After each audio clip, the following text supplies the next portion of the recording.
We all want to feel peace in our lives. Peace in our choices, our beliefs, our relationships, and our environment. I've learned that this desired contentment is often found through holding on to less. When we pare down what we own, what we consume, and what we value, we're left with what's intentional, a personalized curation of what is important and true and useful to us. I'm Shannon Leyko, and you're listening to Paring Down, a podcast aimed at helping you declutter not only your home, but any area of your life that's overwhelming. Here, we're having interesting and honest conversations about the physical and mental clutter that drowns out what truly matters to each of us. And together, we'll learn how to pare it all down, not for the sake of perfection or becoming rigid, rather so we can move through life with less overwhelm and more joy, wisdom, and peace. Hey, you guys, thanks for coming back again. I am so honored to tell you that this past week we hit well over 5,000 downloads since this podcast released only 3.5 months ago. That's a pretty big number considering I am a little bit of a nobody.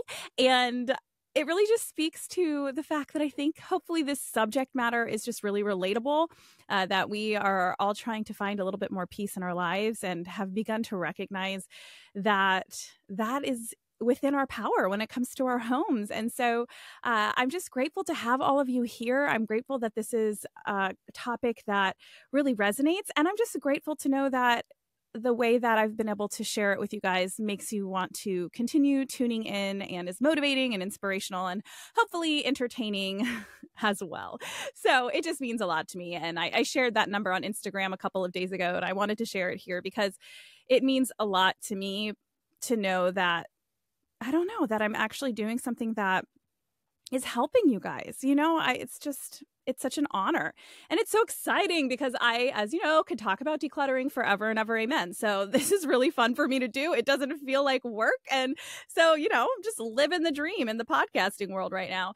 Then today I want to offer an episode that I hope I can start doing more of. And that is answering requests or questions that come in via my DMs or comments or anything like that. I've had quite a few people be like, oh, can you do an episode about this or like this? And recently I've had a lot of those requests that all kind of revolve around kid stuff, different types of kid stuff, different struggles when it comes to kid stuff. But I felt like it would make a good episode to kind of put it all together because most of us are struggling with all different types of issues when it comes to the amount of stuff that kids bring in the house and how to get it out and all of that. So we're not going to cover everything today. We couldn't possibly cover all of the different struggles with kid stuff today, but I'm going to go through some specific ones that have showed up in my DMs, and, you know, maybe we will turn this into a series about kid stuff where I pop in every once in a while and dig deeper into more and more and more kid stuff. Okay, even if you don't have kids, I'm still glad you're here. If you want to listen, I think that's rad because we could probably take some lessons that I'll be talking about today regarding how to declutter children's stuff and totally apply it to our own things, or maybe somebody like a partner that's in the house or a roommate that, well, roommates are a little harder, but you know, with your partner that communication or just ideas for how to approach things. I think that this can really translate into a lot of different kinds of relationships. So thanks for being here, even if you don't have little kiddos driving you crazy. Okay, so let's dive in. You know, there are a lot of things that are pretty easy to get rid of when it comes to kid stuff. And I'll gloss over those a little bit, honestly, because I want to dive into the meaty stuff, the things that are really hard, like sentimental items, educational items, really practical things. And the last one is about older kids, which I don't have experience with yet, but I still felt like I have some ideas that I can speak to. Those are the kind of the hard ones to deal with. But the easier ones that I want to give you permission to just go ahead and declutter and not to overthink it and get stressed out about are things like light up toys or like plastic toys, goodie bag items, right? These are items that I think for most of us are kind of easier to declutter. With light up toys, kids just lose interest pretty quickly, or they might just choose one that they love, right? Like young babies or young toddlers, they have that one light up button toy that they just zone out on. And I'm sure education experts are like, this is as bad as TV. But you know what? I remember we had this one cube for now my 6-year-old, but when he was a baby / toddler, I guess he was a toddler technically. He was like 18 months when we moved cross country from Virginia to Alaska on a road trip, and I was pregnant with our second. And we didn't do any screens for him on that road trip. And he just had this one block, and it had 4 different sides. Some parents might know what I'm talking about. And has like 4 buttons on one side that light up. And then it has like little things you can hit and they spin around on another side. And then, each side had something fun for him to do. And man, that thing, I remember it. It was a little member of our family. So they might choose one, but then there were so many other ones that you get as gifts for their first birthday or for a baby shower gift or whatever, or that they're at the store, you're walking through Target and you're early on in your motherhood journey and it looks so fun and they want to touch it and you get it for them before you realize that these things will take over your life. So just getting rid of those, I feel like, is kind of easy because you know that your kid just basically never touches it, or they just have one that they do. Same thing with like plastic clutter. I feel like, for instance, toy food, all parents are pretty willing to get rid of too many pieces of a set that has like, toy food or whatever, that those kinds of things are just annoying. And the kids really, we've come to learn, don't need those kinds of things in order to be creative. My kids love pretending to cook in their kitchen. I've mentioned this before, but we don't have a ton of toy food because if they need another avocado, they can just grab a green Duplo, right? Or a strawberry, they just grab a red Duplo. Like, kids just don't need the literal thing in front of them. And so I think as parents, we start to realize that, and you're just like, this thing is a pain. I'm getting rid of it. so at least for me, I've realized that, or like, just like dumb things like toy snakes or souvenirs or any plasticky kind of one-off toy. I think in general, most of us are pretty down to get rid of, mostly because our kids are pretty down to get rid of them or won't even notice. Those kinds of things often exist when we have kids that are young enough that can't quite declutter on their own, and we do kind of do it behind their backs a little bit because they're not old enough to need that level of respect or involvement because they just can't wrap their heads around it. You know what I mean? We're not like evil stealing candy from a baby, but like we kind of are, So plastic toys are pretty easy, at least in my opinion. I guess I don't want to say it's easy for everyone. I want to be empathetic here. And then the last one on the easy list is goodie bag items, even though I know they really overwhelm a lot of us as parents, whether recently we had Valentine's come home and it's just like our counters are covered in all of these random trinkets and candy, or goodie bags from birthday parties or treasure box items from school on Fridays. I don't know if your kids' teachers do that, but my kids' teachers everywhere have always done treasure box items like little bouncy balls or little funny rings or whatever. And I think it's cute. It makes the kids feel excited, and it's good motivation for good behavior. I'm all about, when it comes to behavior, trying to reduce like punishment and consequences and increase good behavior bribes, if you will. Like, I just feel like it's a more positive way to do it. Like, my kids are very motivated by like, it's a difference. I'm totally getting off subject here a little bit, but it's a difference of saying, if you don't come here right now, then you don't get to have a sleepover with your brother tonight, versus if you come here right now, you can have a sleepover with your brother tonight, right? Like, it is the same thing, but the motivation is a positive one. So, you know what? I think it's great that teachers offer little fun treasure boxes items. But those are the kinds of things that come into our house and we're like, come on, what do I do with this? And I want to encourage you that I feel like those things are designed in a way for kids to lose interest quickly. Don't stress out. Just like let them be. Like, you are going to be okay, especially if you've already decluttered really well. I think this is key. Our home's pretty decluttered when it comes to toys. So by having like 10 little trinkets around for 5 days until the kids forget they exist or the dog eats one, or I'm just like, whatever, I'm finally throwing it away. Like, we'll survive for those 5 days. Like, don't stress out and be like, I have to get rid of this stuff immediately. It comes in and I promise you it will not last, So just kind of go on the ride, on the trinket ride, and then get rid of it when you find it inevitably in a corner. They will not remember. So those are the ones that I think are relatively easy. So let's go ahead, though, and dive into hard ones, sentimental items. Let's go there. I do have an entire episode about sentimental items. I talked a lot about losing my mom to bladder cancer in 2012 and going through her stuff and how that has affected my view of sentimentality inside of stuff. And I did mention how the lessons I learned with that have translated into my kids' stuff when it comes to things I'm holding on for the future. And so you can go back and listen to that a little bit. But ultimately, I keep, when it comes to things that are not in use currently. So let's talk about baby clothes or maybe baby blankets or anything that you want to keep for keepsake. Have a physical boundary. Say, I have this one small bin, not one of the big giant totes, everybody, but like one smaller one. Maybe the ones that are maybe 6 inches tall are pretty good. That's a pretty good size. You can fit in, one baby outfit, one toddler outfit, or whatever, and let that serve as a boundary for you.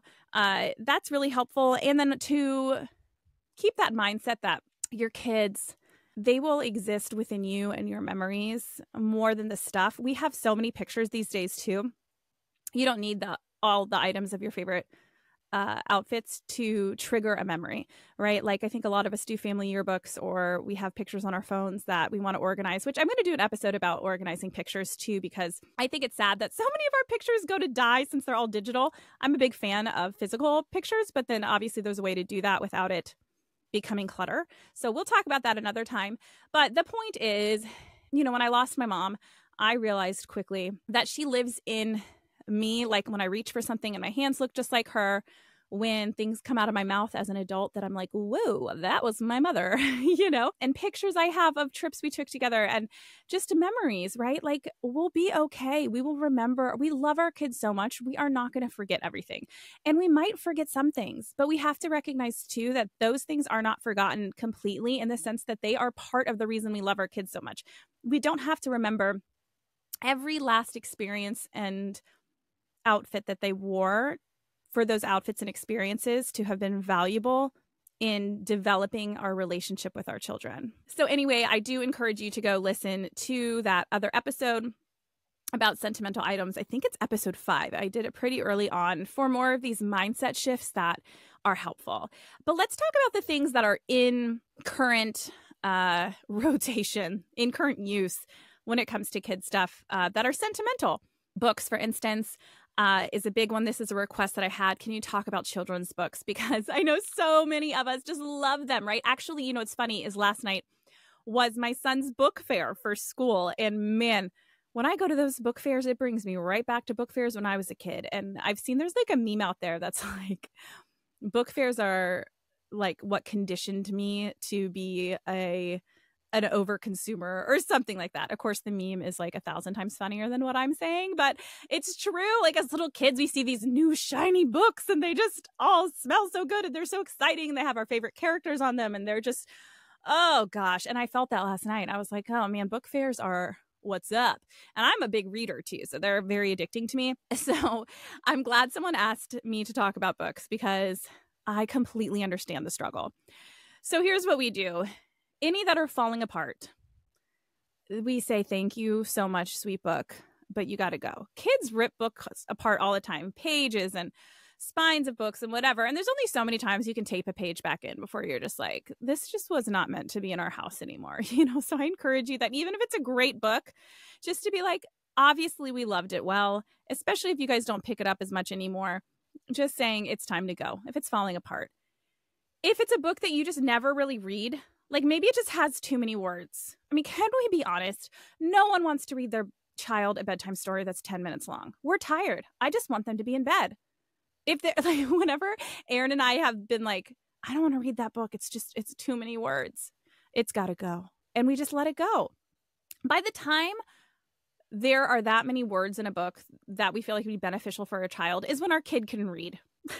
When they can read that many words, they can have a book with that many words in it. And so, we donate books that have too many words in them. Sorry. Sorry to authors.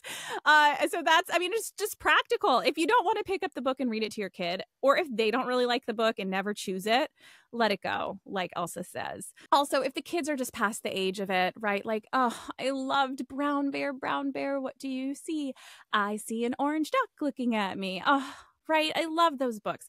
There's a couple other ones. Oh, 5 Little Monkeys Jumping on the Bed, right? And my 2.5, almost 3-year-old is just at the end of those kinds of books. But, you know, ones that identify colors and I don't know, all of those.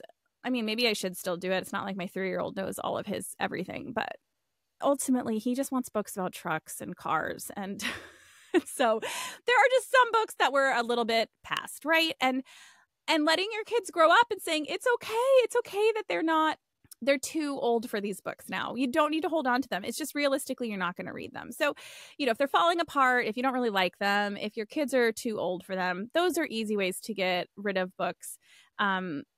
And be a little bit ruthless about it. I mean, I've done some pretty massive book declutters. I remember we had bought all of the, by we, I mean my husband had bought all the books. What is it? Rocket Science for Babies or Physics for Babies or, you know, and Nuclear Engineering for Babies. There's a whole series and they're hilarious. But I never read them because they never really made sense to me. And it's not like my kid was really learning about nuclear engineering. It was more so just like they were funny novel books. And I was like, why do we have 20 of these books taking up space? Right? Like, and they were beautiful books, but they just had to go. So sometimes you just got to be a little ruthless and a little practical. And it's hard. But the good thing about books is that they are so loved at thrift stores and wherever, you know. You can even call your library or talk to your library and ask if they want children's books donations. That's a great way to do it. And that does bring me to the library. Kids' books at the library are awesome. They're so fun. And it's not like people really put holds on books at the library for kids' books. So my son, for instance, there's this one book about hammerhead sharks. He loves hammerhead sharks. So instead of going on Amazon and buying him a book about hammerhead sharks, we went to the library and it was such a fun experience. And we told the librarian, where can we find a book about hammerhead sharks? So she looks it up and walks us over to the shark section. And Anders just thinks this is the coolest, right? Like it's so personalized. And she goes, here are all our shark books. And you can look through and see which ones are about hammerhead sharks. And so we did. And we found like 2 or 3 books about hammerhead sharks.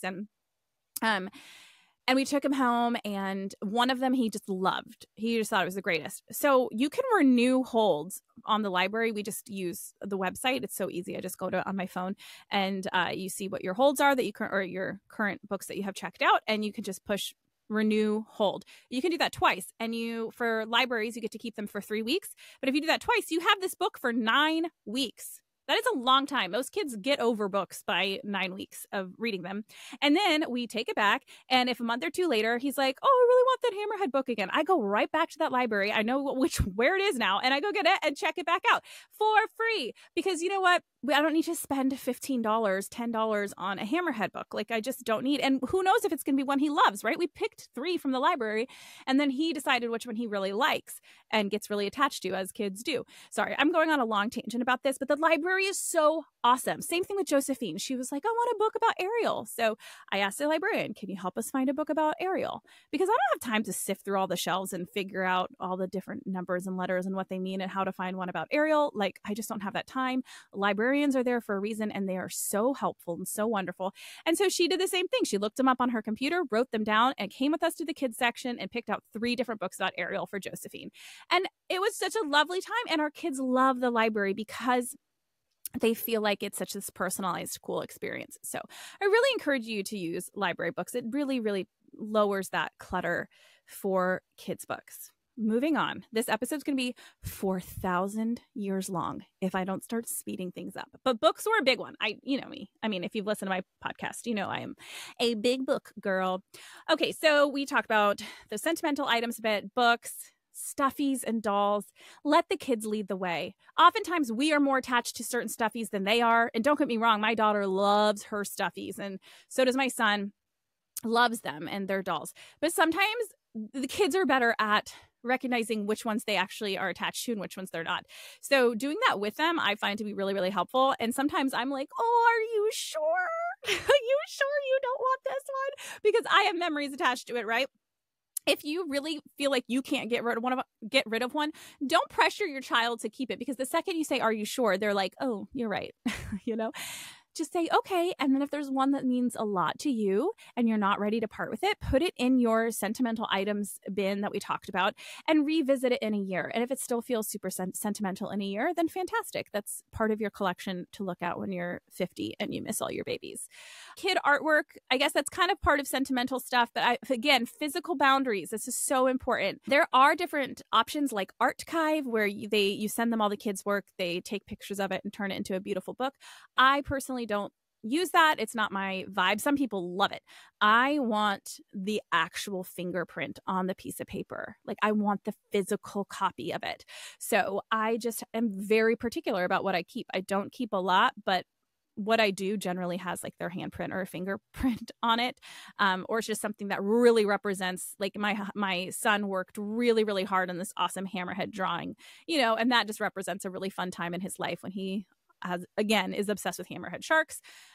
So he's literally joining a swim team, and he said the reason he wants to be a good swimmer is so he can learn how to scuba dive and go swimming with hammerhead sharks. Like, it's quite the obsession around here. So, just I'd say choose a physical boundary. For me, I have one folder per school year inside of a file box, and that's what they get to keep. And if it doesn't fit in there, then goodbye. But, be specific. Okay, let's move on. Sentimental items was the first big thing. Books, clothes, stuffies, kid artwork. Number 2, educational ones. They're really hard to let go of. Educational toys. We're talking board games and matching games, counting like blocks, stacking blocks with like different colors and numbers on them, maybe puzzles. This is what you need to know. This is what I want you to walk away knowing. They will be fine. They'll be fine. I am not saying that your child's education is not important. Okay, obviously it is. Children who are, their education is supplemented at home with their parents, don't struggle as much in school. These things are real. We want to make sure our kids are set up for success. However, they'll be okay. I have taught my daughter Josephine, well, I haven't really taught her a whole lot, if I'm being honest with you, but she somehow knows her colors. She can count. She's 4, and she can count to, I don't know, probably 50, definitely 30, which I know that they do in pre-K, the year before kindergarten. Everyone has to count to 30, and she's not in that year of school yet, and she's easily there. She uses scissors like nobody's business. She's bomb at that kind of thing. She can identify most of her letters, all these things. They would consider her relatively ahead. And I'm telling you, I did not use educational toys with Josephine. I just didn't. I didn't have the time or energy. She was only number 2. God bless Warren. I mean, we're helping Warren as much as we can. My third child has a little bit of a speech delay, so we are being a little more intentional with him. But the point is that we can teach our kids without all of these things. You know how my kids have learned to identify letters is when we're in their car, I always look at road signs and I say, what does that sign start with? And they figure out the letter. There are so many opportunities in this world to educate our kids without the toys. My kids learn their colors. You want to know how they learn their colors? All of them so far have learned their colors because when I'm folding laundry, I say, can you take this red sock and find the other red sock? Can you fold this blue shirt? What color is the shirt that mommy's folding? What color is the shirt you're wearing right now? Right? Like, we don't need all of the educational stuff for them to learn. And the toy industry will make you think that you do need those things, but I'm here to tell you that you do not. So if you have all of these educational toys that are just a pain in your butt because they require you sitting down and teaching your kids, let's be honest, we all want toys that the kids play with without us, right? Like, maybe that's just me. I love my kids, but like, I don't love sitting down and just like playing with them. I love taking them on adventures. I'm good at that. And I'm good at connecting with my kids in other way. But like, I don't want to sit and do flashcards or whatever. I do like doing puzzles with them. I think that's fun. But if you have these toys that are just annoying you and they're in your way and you don't really like using them, but you don't want to get rid of them because you're afraid, you're like, oh, they should have blocks with numbers and colors on them so they can learn them.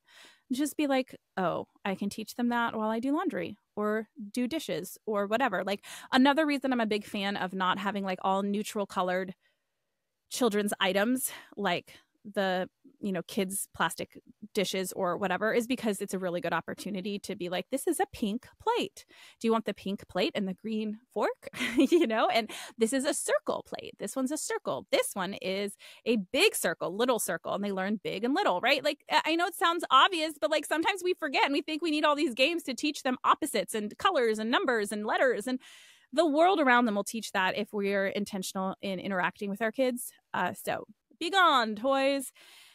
All right, number 3, practical items. So we went through sentimental items, educational items, and now practical items like water bottles and snack cups, bibs and placemats, socks, shoes, extra backpacks for like extracurricular bags, hair accessories, crafting items, right? These are all practical. So we don't need all the extras. So currently we have 2 backup water bottles for our kids. They each have their own little water bottle, and we have 2 backup ones, so they don't each have their own backup one. They used to, if I'm being honest. They did, and then one of them broke, but I wasn't like, oop, we need to replace this. It was like, well, usually only one of them, maybe 2, have lost their water bottle or misplaced it or hidden it somewhere in the house at a time, and we really only ever needed 2 backups, so we just have 2 backup water bottles. And, if you're thinking about snack cups, you don't need 90 billion snack cups or all the different cool ones that you can find on Amazon where you can turn them in a circle and it opens the lid and this and that. Like, you just don't need all of them. Now, some people say you don't need kid bowls or cups at all. Just let them use adult ones. That's awesome if that works for you. My kids are absolute maniacs, and they are not ready for plateware that can break. So we do use them, but I just encourage you to pare it down to not have a bajillion different ones. Bibs and placemats, that's a big one when you have younger kids too. I quickly realized that I had like 6 silicone bibs and like 5 cloth bibs, and they're a pain to store. And I was like, why do I have all these? Silicone bibs take literally 1 second to run some water over it in the sink and it's clean. We went down to 1 bib and 2 cloth bibs in case I needed to take them in public to feed them. So fast. So just to encourage you, you don't need to keep everything that came with a set. Just because your little bibs, silicone bibs, came with 3 doesn't mean you have to keep 3.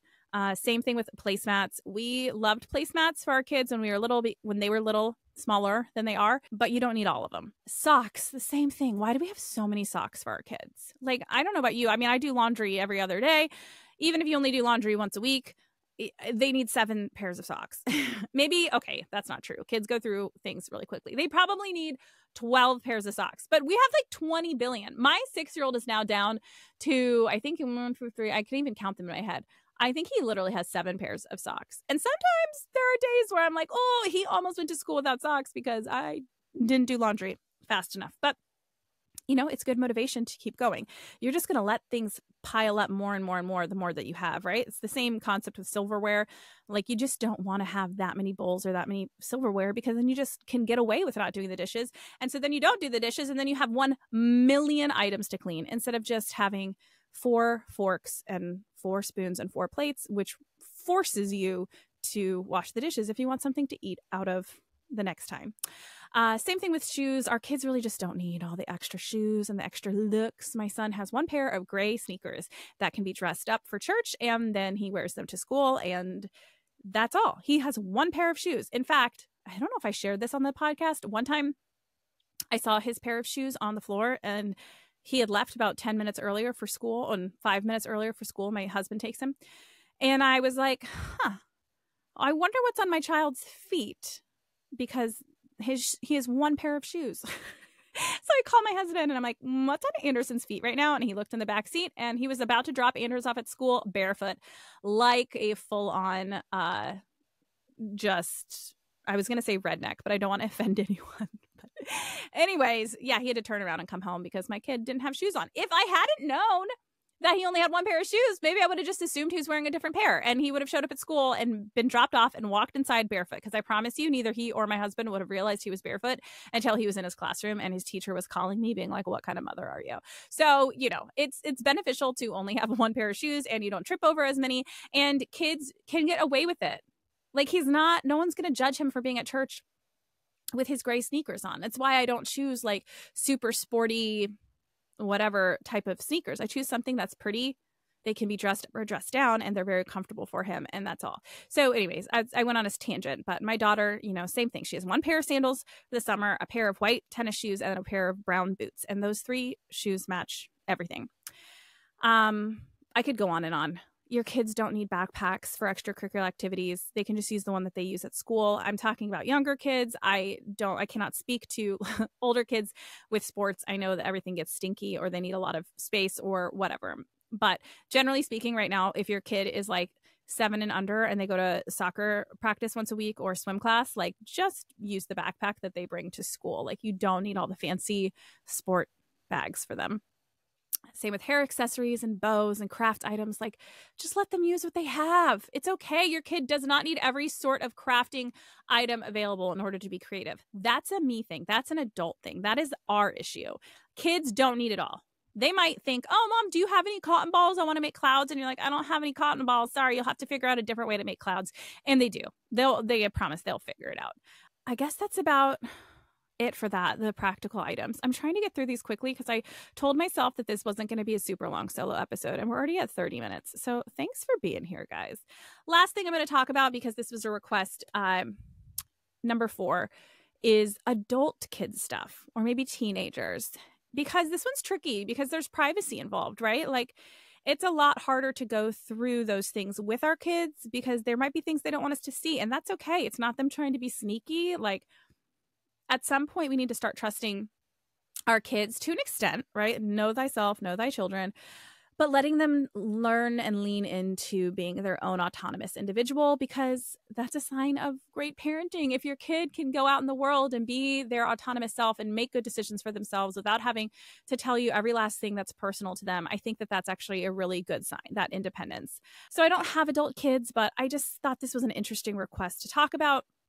I think college years are particularly hard because they don't have their own place. So their stuff is still at home, but they're not. And so as parents, I'm sure it's kind of like, I want to get this stuff out, but it's not like you can be like, take this to your own apartment. Again, this is me kind of like thinking through how I might approach this in the future. I would maybe text them, say, hey, can I go through some of your stuff and I can take pictures of you, take pictures of things that I'm thinking about maybe decluttering for you, and ask them, just say, hey, would it be too private if I went through your room? And if they say yes, respect that. I think that doing small sections together during maybe a winter break or a summer break is an awesome way to connect. And this is why. First of all, you're setting them up for success when they move out so that they're not dragging a bunch of stuff with them into their first house or an apartment. So you can share that motivation with them. Say, hey, I want you to know you can reassure them. And I think you should reassure them. You always have a place here. We always love you. We always want to see you and be around. But I'm excited for you to start this next chapter of your life. You are smart. You're hardworking. And I'm excited to see you thrive. And I don't want you to have to take all of this stuff with you from apartment to apartment. And the kids are older. If they're teenagers or in college, you can have like honest conversations with them and say, I'm trying to lighten my own load here at the house as you transition to this new stage of your life. Ultimately, someone has to deal with all this stuff that's been here. So, if you don't want me to do it with you, I understand. Or I can help, but like just tell them, I want this for you and I want this for me, and use it as an opportunity to connect. You could ask them instead of being like, when you get home, you have to come clean this out, right? Like that sounds miserable, but say, hey, can we set a date up together? And, at 3 p.m., set an exact time you're going to do it. At 3 p.m., the day after Christmas, when you're home, let's make this a mother-son date or a father-mother daughter date, however many people you want to be there. And can we just set a timer for 1 hour, just from 3 to 4 p.m. and go through your desk drawers, right? And just don't have to do it all at once, and make it time spent together as a family, but make that specific time. Because I think if we say, oh, when you come home for break, I need you to clean out your room, it's never going to happen, and it's overwhelming. So set the specific times and have an honest conversation with your kids, because they're old enough to, they might not understand, but they're old enough to have some level of empathy, hopefully. So, that it is a tricky one. I don't have the perfect answer for you, but hopefully something in those thoughts that I just shared will resonate. And let me know how it goes, person who asked me about that one. So anyway, I hope that today's episode was helpful. Again, we couldn't possibly cover all types of kid stuff, but these were specific questions that were in my DMs that I wanted to get out into an episode to talk through together. So if you ever have questions or specific requests, or say, Shannon, can you do an episode on this? I have another one. Someone talked or asked if I could talk about doom piles. My mind is blanking. There was another big one, and I'm excited to talk about those things because I want this podcast to be helpful for you. That's the whole point of doing it. It's not just to hear myself talk, I promise. All right. Thanks for being here, you guys. And next week, I have an awesome guest, Yelly Heidecker, on.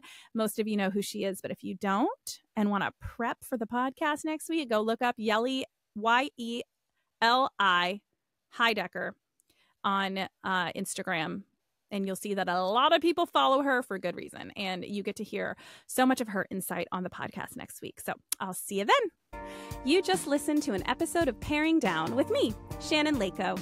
If you enjoyed the show, it would mean the world if you can leave a review wherever you listen and share this episode with a friend.